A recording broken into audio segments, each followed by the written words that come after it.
ಪ್ರಾರ್ಥನೆ ಮಾಡಿಕೊಂಡೆ. ಒಣದ ಮನೆ ಅಂತಾನೆ ಹೇಳ್ತಾರಲ್ಲ ಸರ್, ಏನಕ್ಕೆ ಸರ್? ಒಣದ ಮನೆ ಮತ್ತು ಅದು ಏನು ನೋಡಿದ್ರಲ್ಲ ಮೊನ್ನೆ ವಿಧಾನ ಪರಿಷತ್ತಿನಲ್ಲಿ ಯಾವ ರೀತಿ ಒಂದು ಅಡ್ಡ ಮತದಾನ ಆಯಿತು.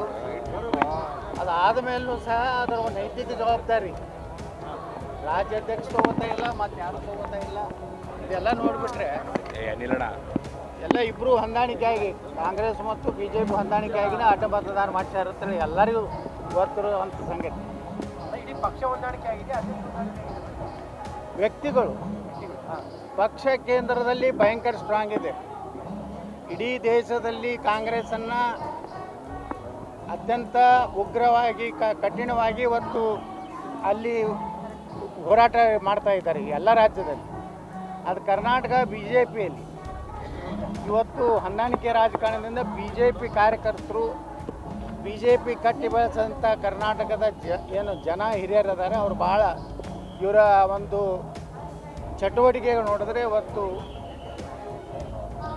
ಭಾಳ ಕೆಟ್ಟ ಅನಿಸುವಂಥ